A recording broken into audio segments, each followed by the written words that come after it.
The cowboy walked into the boarding house dining room at dawn with dust on his boots and exhaustion carved into the lines around his eyes.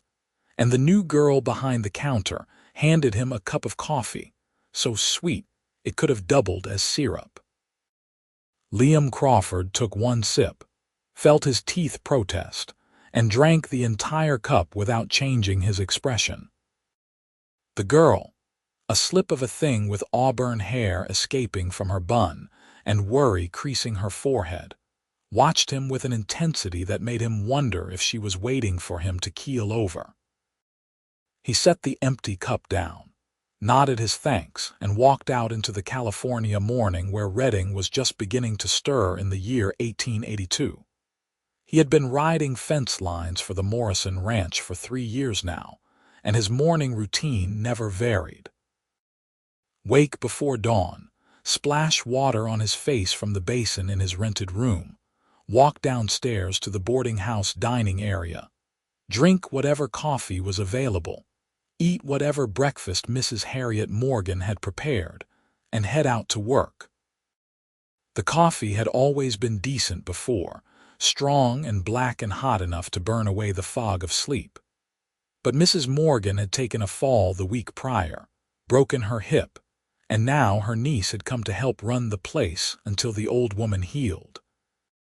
Willa Nash was her name, and she had arrived from Sacramento with 1 trunk, 2 dresses, and apparently no idea how to make coffee. That first morning, Liam had assumed the sugar tin had accidentally spilled into the pot. It happened.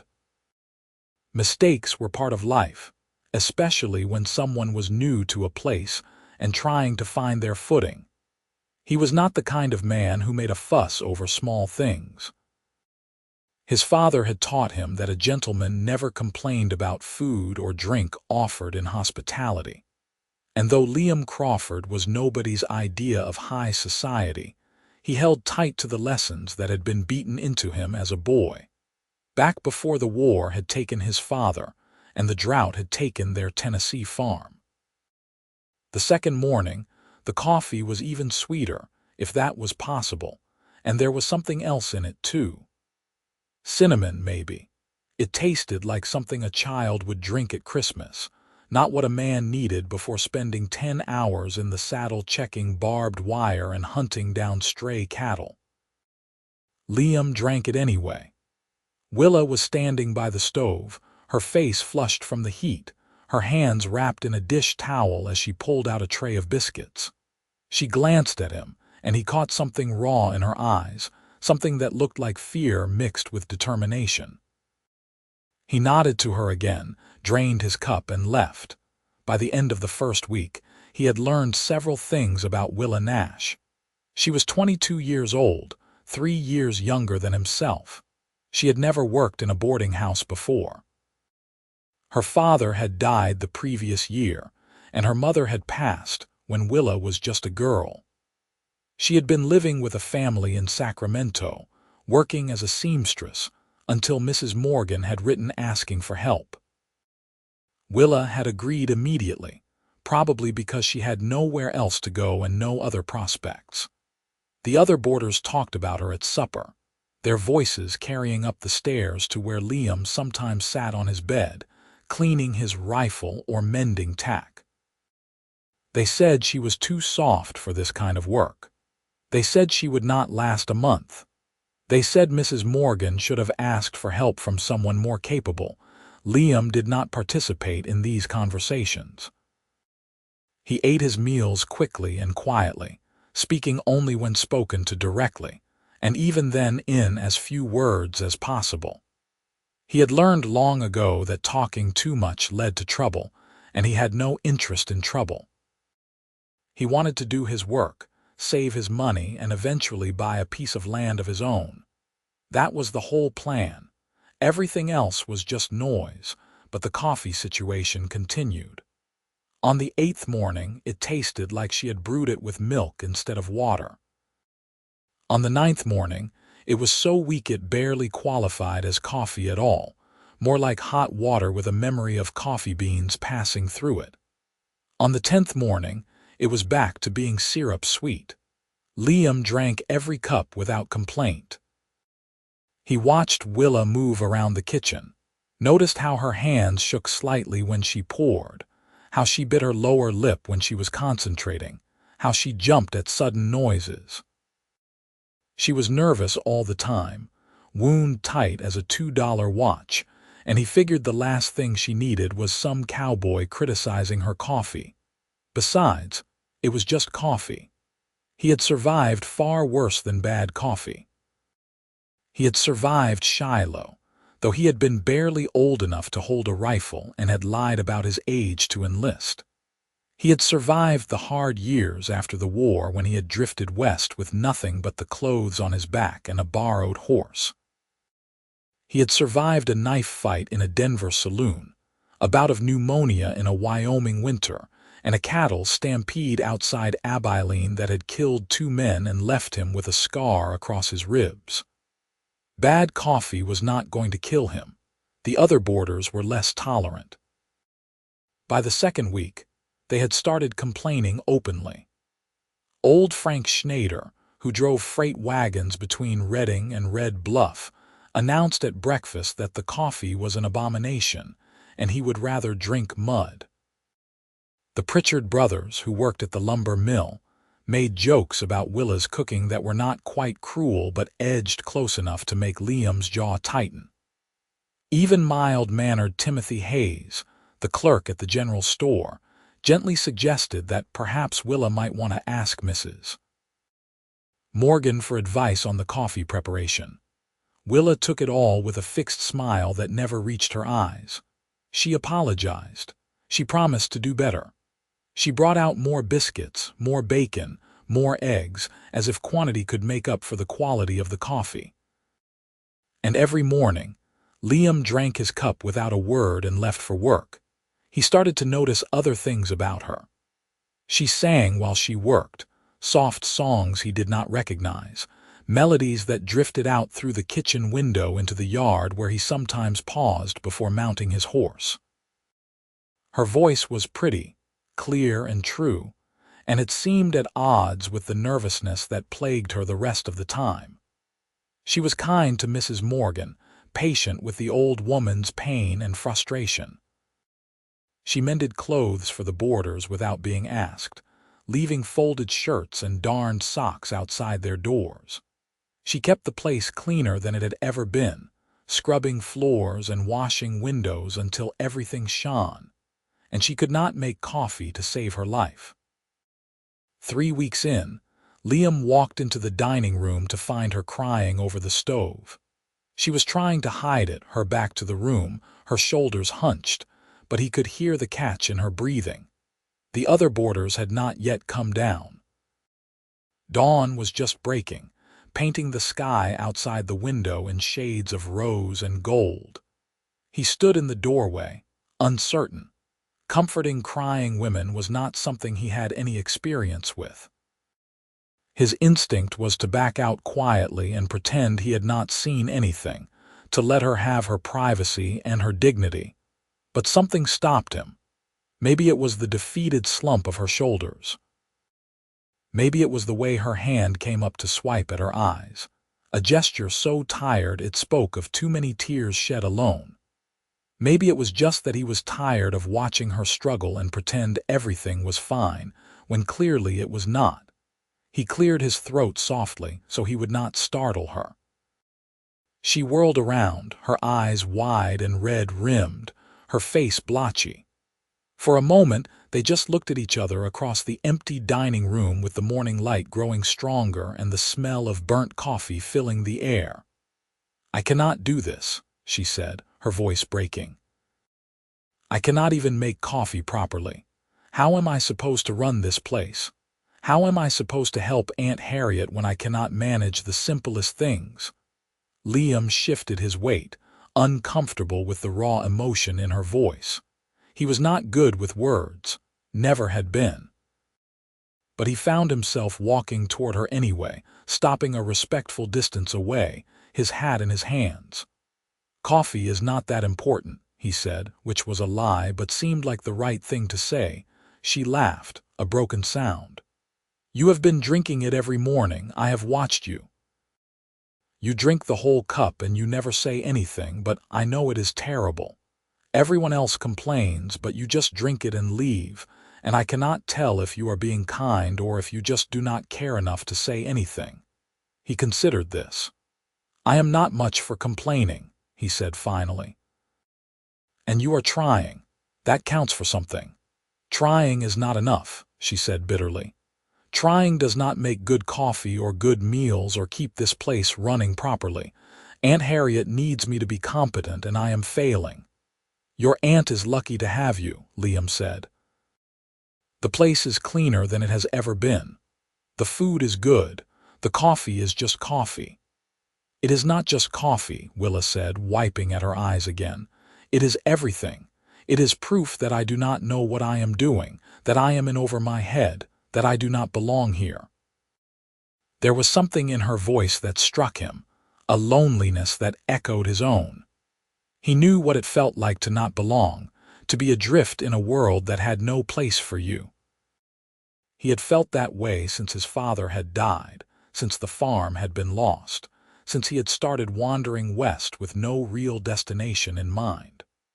Reading was the longest he had stayed anywhere in years, and even here he was just passing through, saving money for a someday that might never come.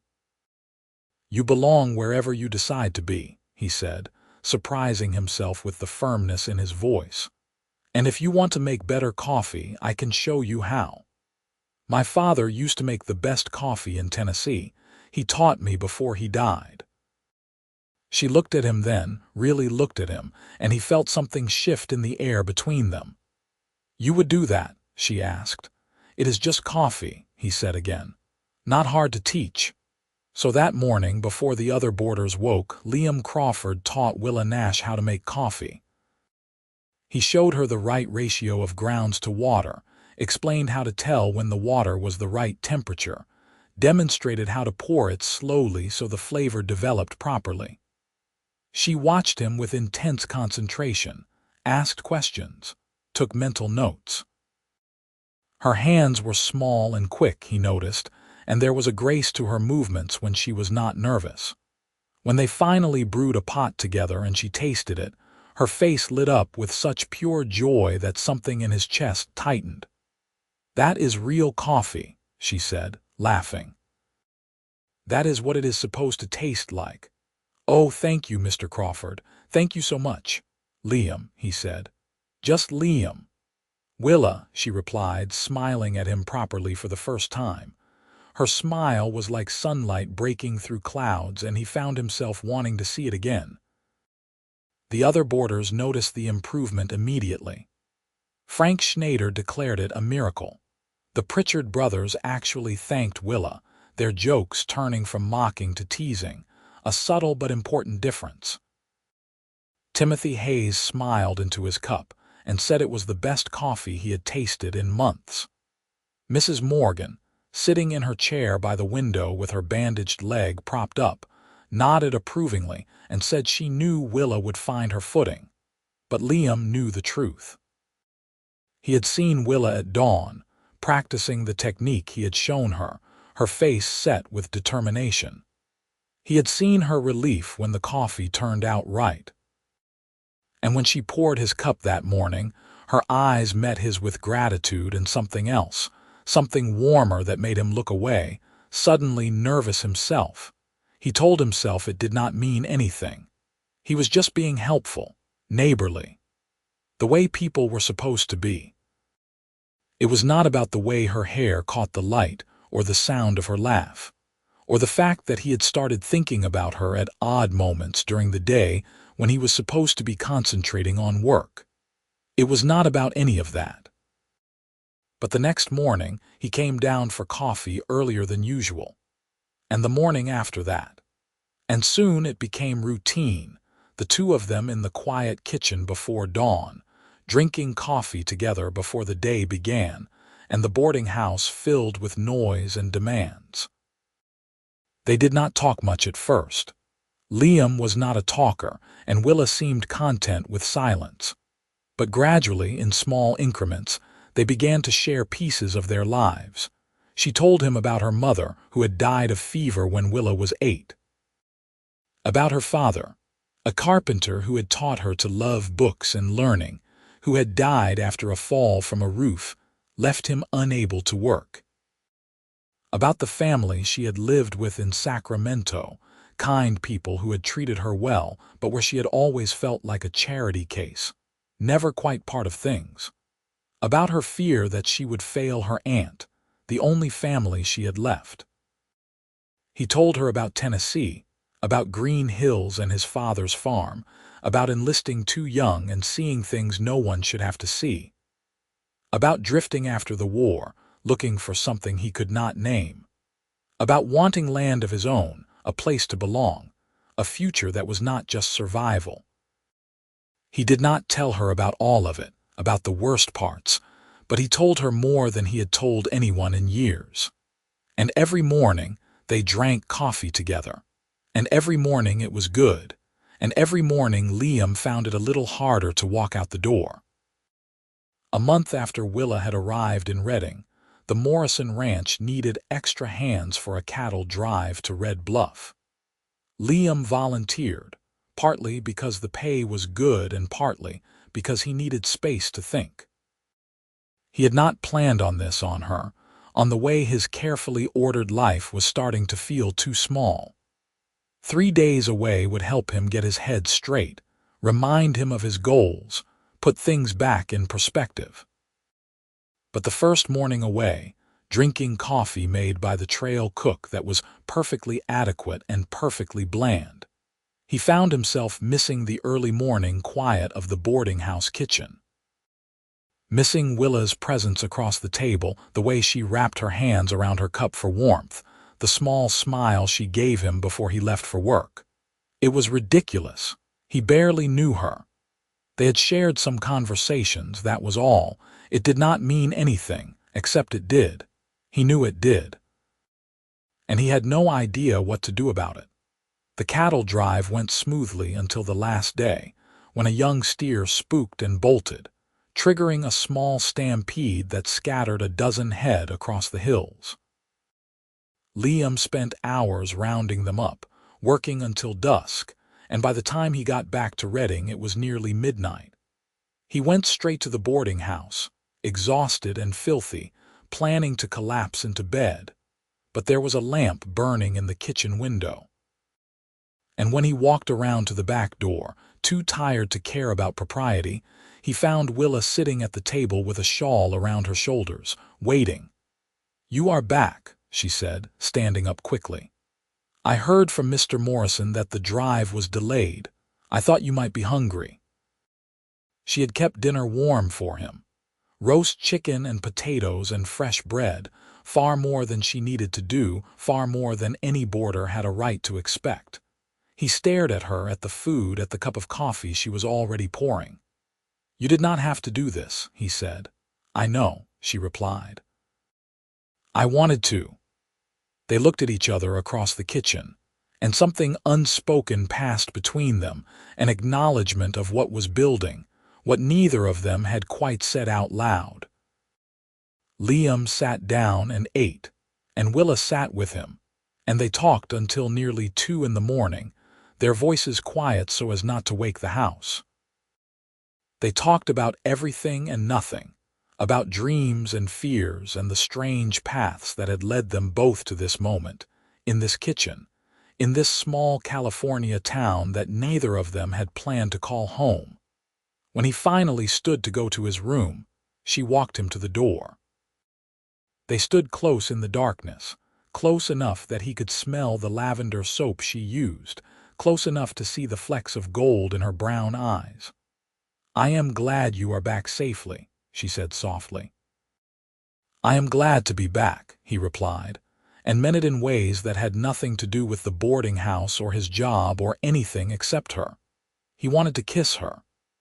The urge was so strong it shocked him, made him step back quickly, mumbling good night, retreating before he could do something foolish.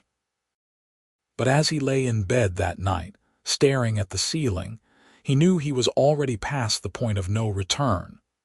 He had fallen for Willa Nash, and there was nothing he could do to stop it.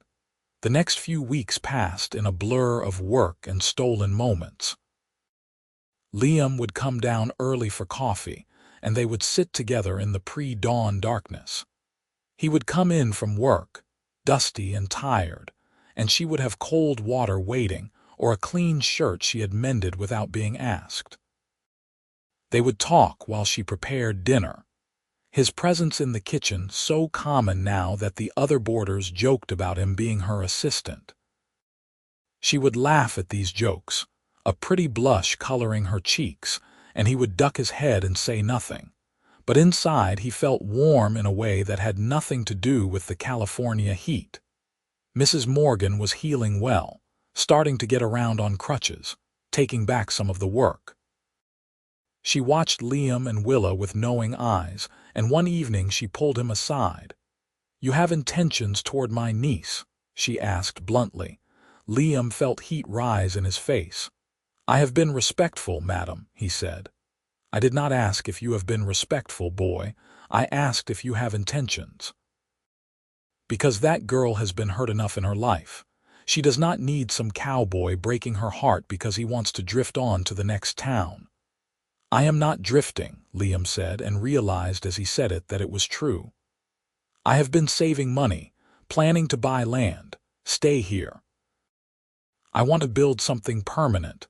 And does she fit into those plans?" He met Mrs. Morgan's eyes steadily. "Yes, madam, if she will have me." The old woman studied him for a long moment, then nodded.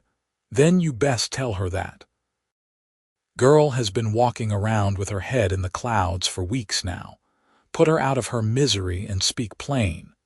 But speaking plain was easier said than done. Liam had never courted anyone before, never told a woman he cared for her. The words felt too big, too important, and every time he tried to say them, they stuck in his throat. So he showed her instead in the only ways he knew how. He fixed the loose board on the back steps that she had mentioned once in passing. He brought her wildflowers from the hills, awkward bouquets that made her smile.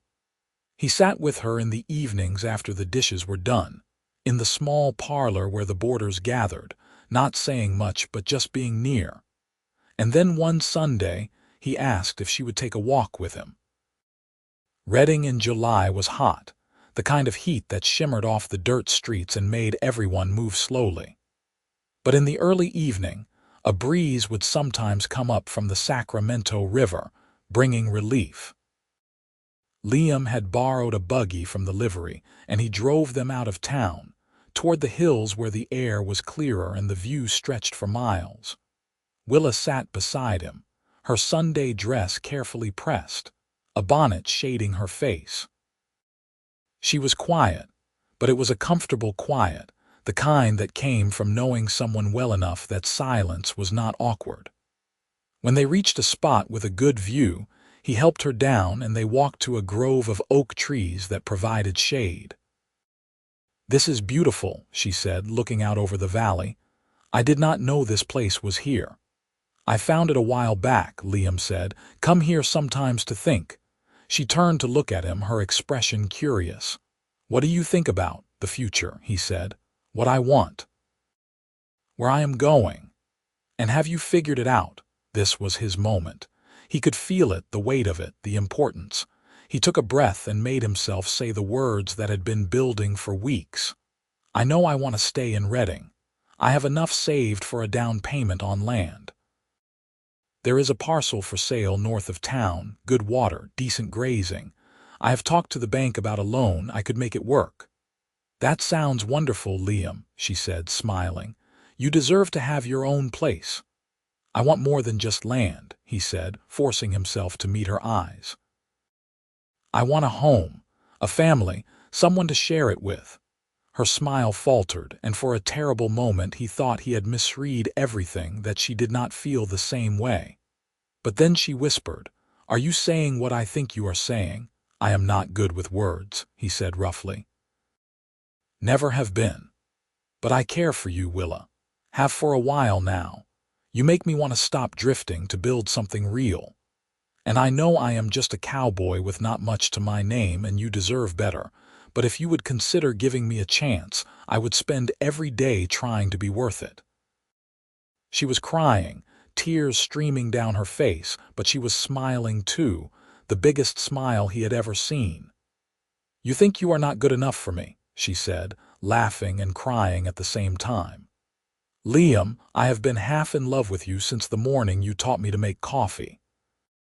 You could have complained like everyone else, could have made me feel even worse than I already did, but instead you were kind. You helped me, and you have been nothing but good to me every day since." "So, is that a yes?" he asked, hardly daring to hope. "Yes," she said. "Yes, of course, yes." And then she was in his arms and he was holding her close, breathing in the scent of her hair, feeling her heart beat against his chest. He tilted her face up and kissed her, gentle at first, then deeper when she responded, her hands gripping his shoulders, her body pressed against his. It was his first real kiss, and it felt like coming home after a lifetime of wandering. They stayed in the grove until the sun began to set, talking about their future, making plans. He would buy the land, start building a house. She would keep working at the boarding house until they were married, helping her aunt and saving money. They would marry in the fall after the harvest, when he could take a few days away from work. It would be simple, just family and close friends, but it would be theirs, the start of their life together. When they drove back to town, her hand in his, Liam felt lighter than he had in years. The weight of loneliness that had sat on his shoulders for so long was gone, replaced by anticipation and joy, and the certainty that he had found what he had been searching for without even knowing it. Not just land or a home, but someone to share it with. Someone who saw him, really saw him, and chose him anyway. Mrs. Morgan was waiting when they returned, sitting on the porch despite the late hour. She took one look at their faces and nodded with satisfaction. "About time," she said. "I will start planning the wedding." "Nothing too fancy, Aunt Harriet," Willa said, blushing. "Fancy enough," Mrs. Morgan replied firmly. "You are the only family I have got left, girl. I am going to do this right." The next few months were a whirlwind of activity. Liam bought the land. 50 acres of good California earth with a creek running through it and views of the mountains in the distance. He spent every spare moment working on the house, framing it up with lumber from the Pritchard brothers' mill, getting help from other ranch hands when he needed it. It was back-breaking work on top of his regular job, but he did not mind. Every nail he drove, every board he laid was for their future, and that made it worthwhile. Willa helped when she could, coming out on Sundays with picnic baskets and encouragement. She painted the inside walls, hung curtains she had sewn herself, planted a garden that would be ready to harvest next spring. She had a vision for the place, and watching it take shape filled Liam with pride. This was theirs, built with their own hands, a testament to their determination and their dreams. The other boarders took the news of their engagement with good humor. Frank Schneider claimed he had known all along that anyone with eyes could see the way they looked at each other. The Pritchard brothers gave them a carved wooden headboard as an early wedding present, beautiful work that must have taken hours. Timothy Hayes offered to help with any paperwork or legal matters, his clerk's skills finally useful. Even the newer boarders, people who had only known Liam as a quiet man who kept to himself, seemed pleased that he had found happiness. The wedding took place on a cool October morning at the small church in Redding. Willa wore a dress of cream-colored silk that she had made herself, with lace at the collar and cuffs. She looked so beautiful standing at the altar that Liam felt his throat tighten with emotion. He wore his best suit, newly purchased for the occasion, and tried not to fidget as the Reverend spoke about love and commitment and the sanctity of marriage. When it came time to say their vows, Liam's voice was steady. He promised to love her, honor her, protect her, and provide for her all the days of his life. She promised the same, her voice clear and strong, her eyes never leaving his. They exchanged simple gold bands, and when the Reverend pronounced them husband and wife, Liam kissed her with all the tenderness and passion he felt, not caring that the whole town was watching. The reception was held in the boarding house dining room, the same place where they had shared so many cups of coffee in the early morning darkness. Mrs. Morgan had outdone herself with the food, and there was music and dancing and laughter. Liam, who had never danced in his life, let Willa teach him the steps, stumbling through a waltz while their friends cheered them on. He did not care that he was terrible at it. He was too happy to care about anything except the fact that Willa was now his wife, that they had the rest of their lives ahead of them. They spent their wedding night in the new house, alone for the first time as husband and wife. Liam carried her over the threshold, a tradition he had heard of but never seen, and set her down gently in the main room. The house was small, just 3 rooms and a loft, but it was sturdy and well built and theirs. He had lit candles before they left for the church, and they cast a warm glow over everything. "Welcome home, Mrs. Crawford," he said softly. "I love the sound of that," she replied, smiling up at him. "Mrs. Crawford, your wife." "My wife," he repeated, still marveling at it. "Are you happy, Willa?" "Happier than I ever thought I could be," she said. "You have given me everything I ever wanted. A home, a future, someone who loves me. I never thought I would have this." "You deserve it," he said fiercely. "You deserve all of it and more." They made love that night with tenderness and passion, learning each other's bodies, taking their time.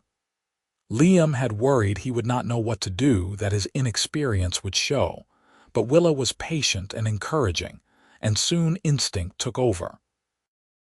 Afterward, they lay tangled together in the bed the Pritchard brothers had made, watching the candlelight flicker on the walls, talking in whispers about their dreams for the future. "I want children," Willa said softly. "Lots of them.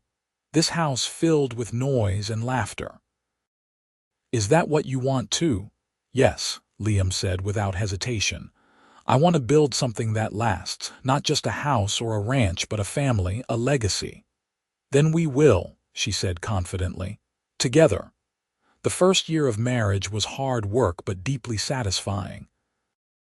Liam continued working for the Morrison Ranch while building up his own herd, buying a few head of cattle with his savings and letting them graze on his land. Willa kept working at the boarding house part-time, helping her aunt and earning money they could put toward supplies and improvements. In the evenings, they worked together on the ranch, mending fences, tending animals, expanding the garden. They fell into bed exhausted every night and woke at dawn ready to do it all again. It was not always easy.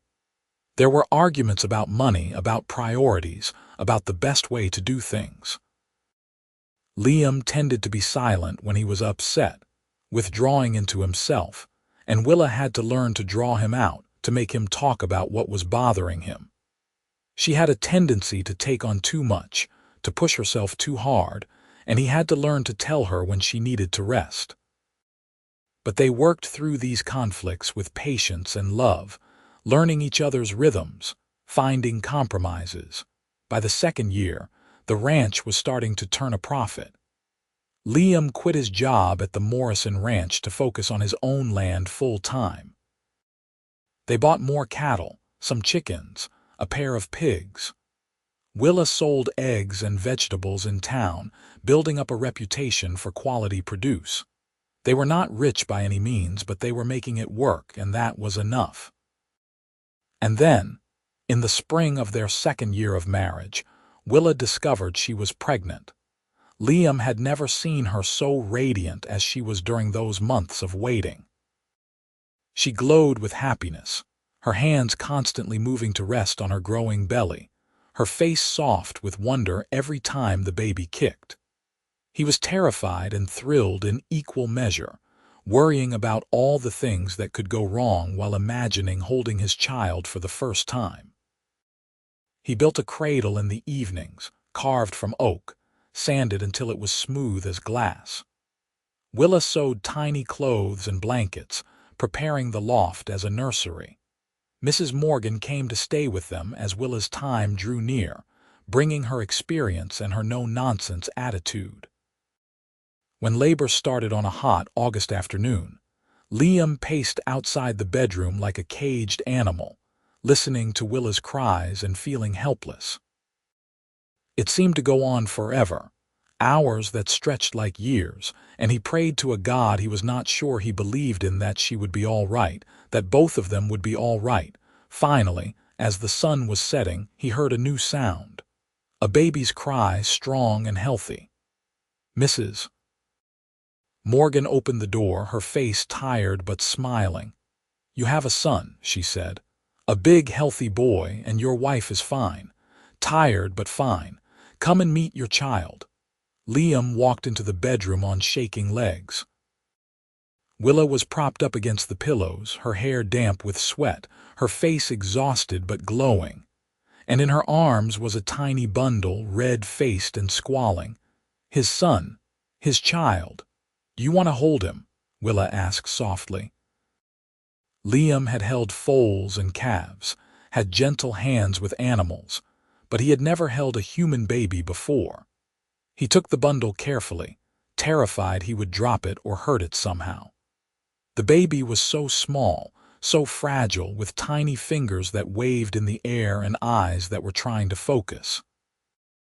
And as Liam looked down at his son, he felt something crack open in his chest, a love so fierce and overwhelming it brought tears to his eyes. "He is perfect," Liam whispered. "You are amazing. I cannot believe you did this." "We did this," Willa corrected gently. "Together." What should we name him? They had discussed names for months, unable to agree, but looking at his son now, Liam knew. "James," he said. "After my father, James Crawford, if that is all right with you." "James," Willa repeated, testing it. "James Crawford, I love it." "Welcome to the world, little James." The baby settled down at the sound of her voice, his eyes closing, his tiny mouth working. Liam handed him back to Willa and sat on the edge of the bed, his arm around his wife, looking at their son. This was what he had been searching for all those years of drifting. This moment, this family, this feeling of being exactly where he was supposed to be. James was a good baby, healthy and strong, with his mother's eyes and his father's stubborn chin. Liam proved to be a natural father, patient and gentle, willing to walk the floor at night when the baby was fussy, to change diapers and give baths without complaint.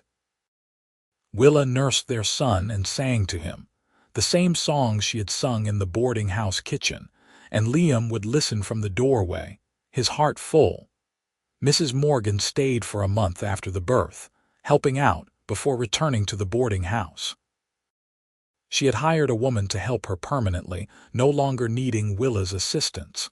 "You have your own home to tend now," she said firmly, "and soon enough you will have more babies to keep you busy. I am fine on my own." She was right. 2 years after James was born, Willa gave birth to a daughter they named Catherine. And 2 years after that, another son, Samuel.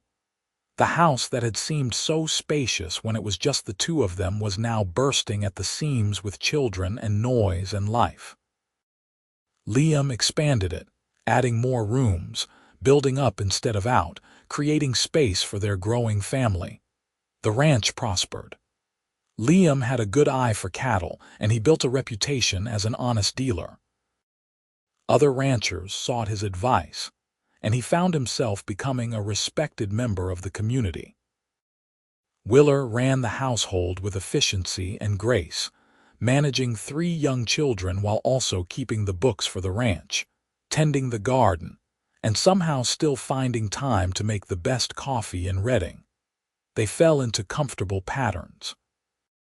Every morning, before the children woke, Liam and Willa would sit together in the kitchen with their coffee, just as they had in the boarding house years before.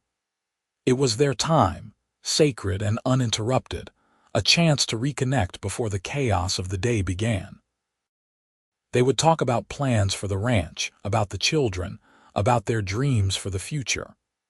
And sometimes they would just sit in companionable silence, hands linked across the table, grateful for the life they had built together. The children grew quickly, as children do. James became serious and thoughtful, always asking questions, always watching and learning. Catherine was wild and fearless, climbing trees and following her father around the ranch, declaring she would be a cowboy when she grew up. Samuel was the baby, sweet-natured and cuddly, content to sit in his mother's lap and listen to stories. Liam taught James to ride when he was 5, putting him on an old, gentle mare and leading him around the paddock. He taught him about cattle and horses, about reading the weather and the land. He taught him the value of hard work and honest dealing, the same lessons his own father had taught him. And he made sure James knew he was loved, that he mattered, that he could be anything he wanted to be. He did the same with Catherine, who had no interest in dolls or sewing but wanted to know everything about ranching. He never told her that girls were supposed to do certain things or act certain ways. If she wanted to learn to rope and brand, he taught her. If she wanted to ride fence lines with him, he took her along. Willa sometimes worried that Catherine was too rough, too unladylike, but Liam just laughed and said the girl had spirit, and that was never a bad thing. Samuel was still too young for ranch work, but he followed his older siblings everywhere, trying to keep up, trying to be part of things. Liam would scoop him up and carry him on his shoulders, pointing out birds and animals, telling him stories about when he was a boy in Tennessee.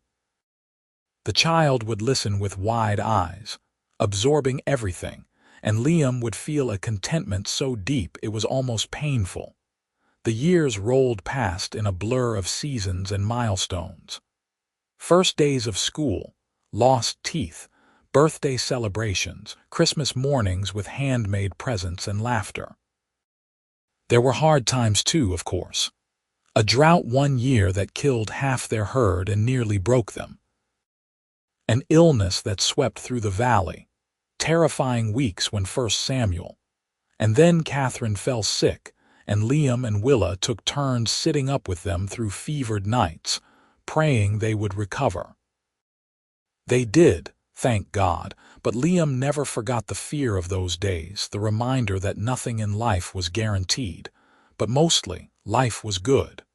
Better than Liam had ever imagined it could be. He had land, a home, a family. He had a wife who loved him, children who made him proud, work that satisfied him. He had everything he had ever wanted and things he had not known enough to want.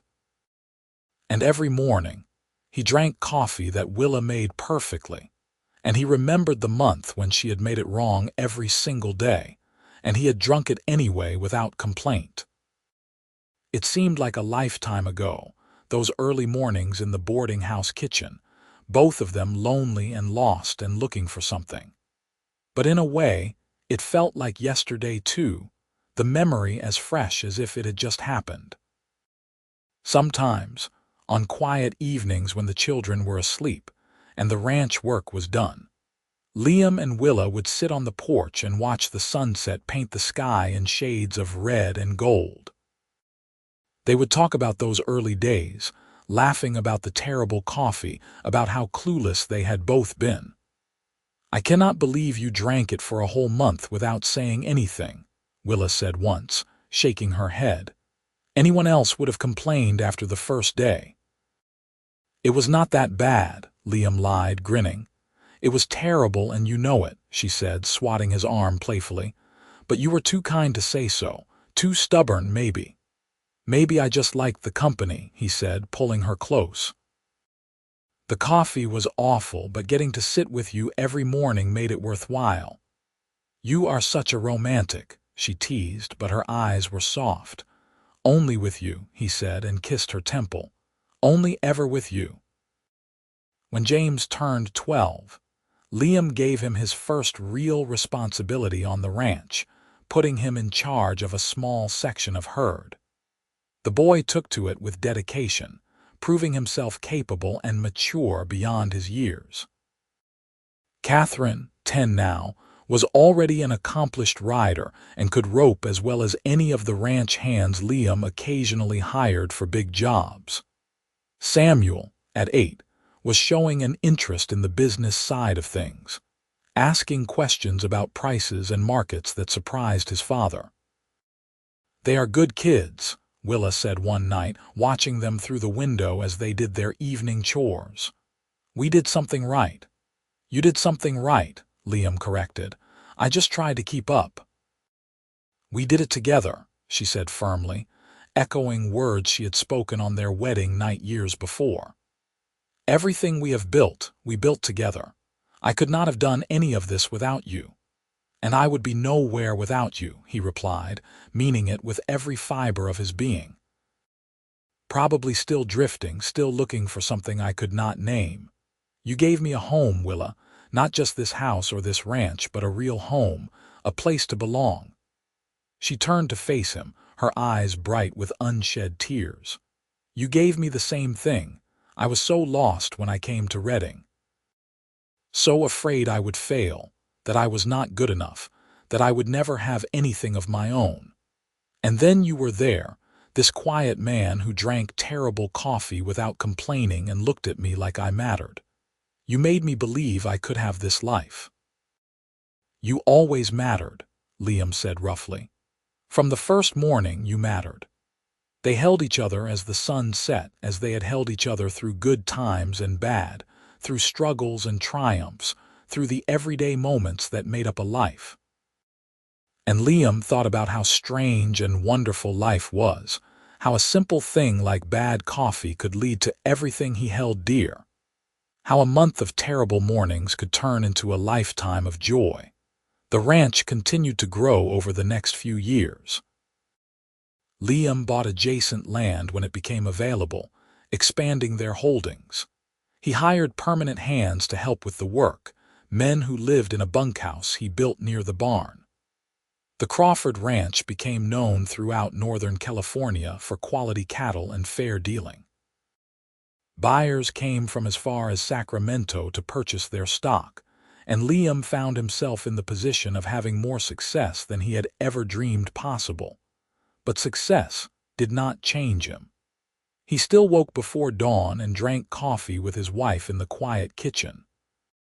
He still worked alongside his hands, never asking them to do anything he would not do himself. He still put his family first, making sure he had time for his children, for teaching them and playing with them and just being present in their lives. And he never forgot where he had come from, the years of drifting and loneliness that had brought him to Redding, to Willa, to this life. When James turned 18, Liam made him a partner in the ranch. The boy had earned it, had proven himself over and over again. Catherine, at 16, was still more interested in the practical work than the business side, but she was invaluable in managing the day-to-day operations. Samuel, 14 now, was already handling the books and showing a talent for numbers that neither of his parents possessed. Together, the three of them would be able to carry the ranch forward long after Liam was gone, not that he was planning on going anywhere. At 43, he was still strong and healthy, still able to put in a full day's work. Willa, at 40, was as beautiful as the day he had married her, maybe more so, her face carrying the lines and character that came from a life well lived. Her hair had threads of silver now, and she complained sometimes about her joints aching, but to Liam she would always be the nervous young woman who had made terrible coffee and tried so hard to do everything right. Mrs. Morgan passed away peacefully in her sleep one winter night when Liam was 45. She was 87 years old and had lived a long, full life. Willa grieved deeply for the aunt who had taken her in, who had given her a chance when she had nowhere else to go. They buried her in the Redding Cemetery on a hill overlooking the town, and Liam held his wife as she cried, understanding the pain of losing the last link to her past. But they had built their own family now, their own legacy. James married a schoolteacher from town when he was 21, a smart, kind young woman named Elizabeth. They had their first child, a daughter, 2 years later, and Liam became a grandfather. Holding his granddaughter for the first time, he felt the same overwhelming love he had felt when James was born, the same sense of wonder at the continuation of life. Catherine shocked everyone by falling in love with a doctor who had moved to Redding to set up a practice. They all thought she would marry a rancher or a cowboy, someone who shared her love of the land. But Dr. Michael Foster was a good man who loved Catherine exactly as she was, who encouraged her independence and never tried to change her.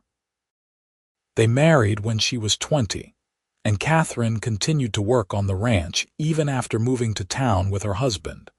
Samuel went to college in San Francisco to study business, the first Crawford to get formal higher education. He came back 4 years later with a degree and new ideas about how to expand the ranch's operations. He also came back with a fiancée, a woman he had met at school who was the daughter of a banker. Liam liked her immediately, impressed by her intelligence and her obvious love for his son. The house that Liam had built for himself and Willa was now filled with grandchildren during holidays and Sunday dinners. The noise and chaos that had once come from their own 3 children now came from the next generation, and Liam loved every moment of it. He would sit in his chair by the fireplace, a grandchild on his lap, and watch his family with deep satisfaction. This was what it was all about. This was why he had worked so hard, why he and Willa had built this ranch from nothing. Not just for themselves, but for all of this, for the generations that would come after them. When Liam turned 50, Willa threw him a party that brought together everyone they knew. Friends from town, neighboring ranchers, people they had known for decades, all gathered at the ranch to celebrate. There was food and music and laughter, speeches and toasts, and Liam felt embarrassed and touched in equal measure by the outpouring of affection. He had never thought of himself as particularly special, just a man doing his best to live right and take care of his own. But the stories people told that day, about his fairness and generosity, about times he had helped neighbors in need, about the respect he commanded in the community, made him realize that he had built more than just a ranch. He had built a life that mattered, that had touched other lives, and that meant something. Late in the evening, when most of the guests had gone home and only family remained, Willa took his hand and led him away from the house, down to the creek that ran through their property. The moon was full, casting silver light over the water, and the night was warm and peaceful. "Happy birthday," she said, wrapping her arms around him. "Thank you for this," he replied. "For all of it, the party, the life, everything." "I am proud of you," she said softly. "Of the man you are, the father you have been, the husband you are. I am proud of what we have built together. I am just glad you took a chance on a cowboy who could not string 2 words together," he said, smiling down at her. "You have always been enough," she said fiercely. "More than enough. From that very first morning when you drank that awful coffee without complaint, you have been everything I needed." "I love you," he said, the words coming easily now after so many years of saying them. "I have loved you from the beginning, and I will love you until the end." "And I love you," she replied, "always and forever." They stood by the creek in the moonlight, holding each other, 2 people who had found each other against all odds and built something beautiful together. The years had been kind to them, filled with more joy than sorrow, more laughter than tears. And as Liam held his wife and listened to the creek flow past, he thought about the journey that had brought him here, from Tennessee to Reading, from a drifting cowboy to a man with roots that ran deep. All because of coffee. Terrible, awful, undrinkable coffee that he had drunk every morning for a month without saying a word. He smiled at the memory, at the strange twists of fate that shaped a life, at the way small kindnesses could lead to everything. If he had complained, if he had said something that first morning or the second or the 10th, maybe none of this would have happened. Maybe Willa would have been too embarrassed to talk to him. Maybe they would have remained strangers passing in the boarding house hallway. Maybe he would still be drifting, alone and searching for something he would never find. But he had kept silent, and she had kept trying. And somewhere in those early morning meetings over terrible coffee, they had found each other, had recognized something in each other that needed answering. Two lost souls who had needed exactly what the other could provide. The years continued to pass, bringing more changes, more joys, more grandchildren. Liam and Willa grew older together, their hair turning silver, their steps slowing, but their love as strong as ever. They still woke early and drank coffee together, still talked about their days and their dreams, still found comfort in each other's presence. They had been married over 30 years, and Liam still could not imagine his life without her. James took over most of the ranch operations as Liam stepped back, enjoying a semi-retirement he had earned. Catherine's husband closed his practice in town and moved it to the ranch, building a small clinic where he could treat the hands and neighboring families.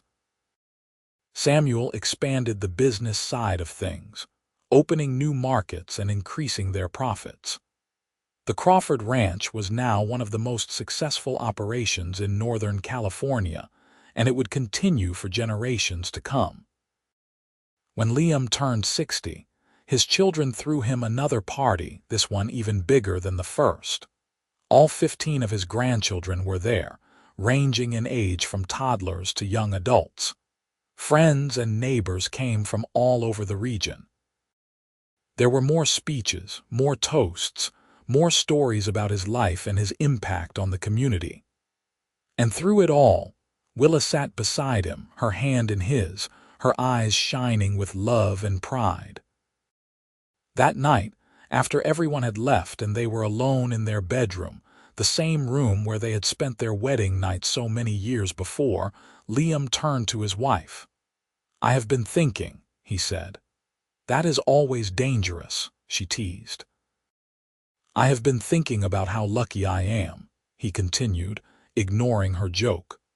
"About how different my life could have been. If I had not stopped in Reading, if I had kept drifting, if I had complained about the coffee and hurt your feelings, if I had been too afraid to tell you how I felt. So many moments where things could have gone a different way. But they did not," Willa said simply. "We found each other. We built this life. And yes, we are lucky, but we also worked for it. We chose each other every day. We chose to build something together. Luck played a part, but so did we." "Still," Liam said, "I am grateful for all of it. For you most of all. And I for you," she replied, kissing him softly. "Now stop being so philosophical and come to bed. We are not getting any younger." He laughed and complied, holding her close as they settled into sleep. Outside, the ranch was quiet, the cattle settled, the horses dozing in the barn, his family safe in their homes. Everything was as it should be, everything was right, and Liam Crawford drifted off to sleep with a smile on his face and peace in his heart. The sun rose on another day, painting the California sky in shades of gold and rose. Liam woke as he always did early, his internal clock never changing despite the years. He slipped out of bed carefully so as not to wake Willa, though she stirred and smiled in her sleep. In the kitchen, he started the coffee, a task he had taken over in recent years, as Willa's hands had developed arthritis that made the grinding difficult. He made it exactly the way she had taught him all those years ago. The technique he had shown her in the boarding house kitchen when they were both young and unsure and looking for their place in the world. The coffee smell filled the kitchen, rich and dark and perfect, and he poured 2 cups just as Willa came padding in, wrapped in her robe, her silver hair loose around her shoulders. "Good morning," she said, accepting her cup and settling into her chair at the table. "Good morning," he replied, sitting across from her, the same position they had occupied for over 3 decades. They drank their coffee in comfortable silence, watching the sun rise through the window, listening to the ranch wake up around them. And Liam thought, as he did most mornings, about how perfect this moment was, how much he treasured these quiet times with his wife before the day began. "What are you thinking about?" Willa asked, seeing the expression on his face. "Just remembering," he said, "the way things were. The way things are, how grateful I am for all of it." "Me too," she said softly. "Me too." They finished their coffee and rose to start the day, moving into the familiar rhythms of ranch life that had sustained them for so long. There was work to be done, family to see, a life to be lived. And they would live it together as they always had. 2 people who had found each other over terrible coffee and built a love that would last forever. The years rolled on, bringing both joys and sorrows as all years do. Liam and Willa celebrated their 40th wedding anniversary surrounded by their children, their grandchildren, and eventually their first great-grandchildren. They were in their 70s now, slowed by age but still sharp, still present, still deeply in love. The ranch continued to thrive under James's leadership, with Catherine and Samuel both playing important roles. It would be there for generations to come, a legacy built on hard work, honest dealing, and love. And every morning, for as long as they lived, Liam and Willa woke early and drank coffee together in the quiet kitchen. It was their tradition, their sacred time, the thread that had run through their entire marriage. The coffee was always perfect now, but sometimes Liam thought about those first few weeks when it was terrible, when Willa had struggled and he had drunk it anyway, when they had both been looking for something they could not name. He thought about how the smallest acts of kindness could change a life, how keeping silent could sometimes say more than words, how love could grow from the most ordinary moments, from shared coffee in the early morning darkness, from small kindnesses and patient understanding. How 2 lonely people could find each other and build something beautiful that would outlast them both. That was their story. A cowboy and a woman who could not make coffee, who found each other in a boarding house in Redding, California in 1882. Who built a life together through hard work, dedication, and love. Who raised children and grandchildren and great-grandchildren. Who created a legacy that would continue long after they were gone. And it all started because she made his coffee wrong every morning for a month, and he drank it anyway, and never said a word. Years later, when Liam was 82 and Willa was 79, they sat together on the porch of the house he had built for her so many decades before. Their bodies were old now, worn down by time and hard work, but they were together, still holding hands, still finding comfort in each other's presence. The ranch spread out before them, prosperous and thriving, filled with family and life and the continuation of everything they had started. "Do you have any regrets?" Willa asked suddenly, her voice still clear despite her age. Liam thought about the question, turning it over in his mind. He thought about the life he had lived, the choices he had made, the roads he had traveled. He thought about the years of drifting before Redding, about the war, about all the hardships and struggles. He thought about the moments of joy and sorrow, of triumph and defeat, of all the ordinary days that had added up to an extraordinary life. "No," he said finally. "No regrets. Not a single one." Everything I did, every choice I made led me to you, led me to this.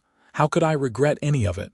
Not even the terrible coffee, she asked, a smile playing at her lips. He laughed, the sound warm and genuine.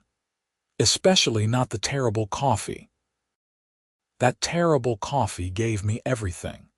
Gave me you, gave me this life, gave me a reason to stop drifting and start building. I would drink 1,000 cups of terrible coffee if it meant I got to spend every morning with you. She leaned her head on his shoulder, and they sat in silence as the sun set over the ranch, over the land they had worked and loved, over the legacy they had built together. And in that moment, everything was perfect. Everything was exactly as it should be. Two people who had loved each other for over 50 years, who had built a life from nothing, who had created something that would last long after they were gone. The story of Liam Crawford and Willa Nash was a story of love, of patience, of small kindnesses that grew into something magnificent. It was a story that would be told by their children and grandchildren, passed down through generations. A reminder that sometimes the greatest love stories start in the most ordinary ways, with bad coffee and quiet kindness, and two people brave enough to take a chance on each other. And every morning, somewhere on the Crawford Ranch, someone would make coffee the way Liam had taught Willa all those years ago, the recipe passed down through the family, a tradition that connected them all to those early days in the boarding house kitchen when everything had begun. The coffee would be perfect, dark and strong and hot, and whoever drank it would remember the story of how it all started, of the month of terrible coffee that had changed everything. That was their legacy. Not just the land or the ranch or the success, but the love story that had made it all possible. A story that proved that sometimes the smallest acts could have the biggest impact, that patience and kindness could build foundations that would last forever, that love could grow from the most unexpected places. And in the end, that was all that mattered.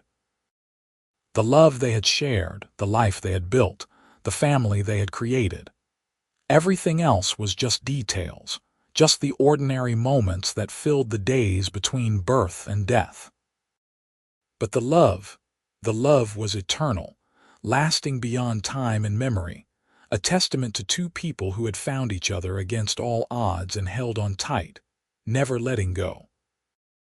Liam Crawford passed away peacefully in his sleep at the age of 84, with Willa holding his hand. His children and grandchildren gathered around. He went with a smile on his face, at peace with his life and his choices, grateful for every moment he had been given. Willa followed him 2 years later, her heart finally giving out after 8 decades of love and work and devotion to her family. They were buried side by side on the ranch, on a hill overlooking the house Liam had built, the land they had worked, the legacy they had created.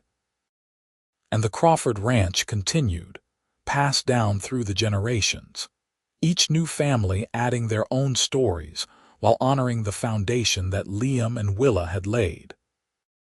The tradition of morning coffee continued, the recipe unchanged, a daily reminder of where they had all come from and the love that had started it all. Because in the end, that was what mattered most. Not the success or the wealth or the land, but the love. Their story was complete, a closed chapter, but one that would never be forgotten.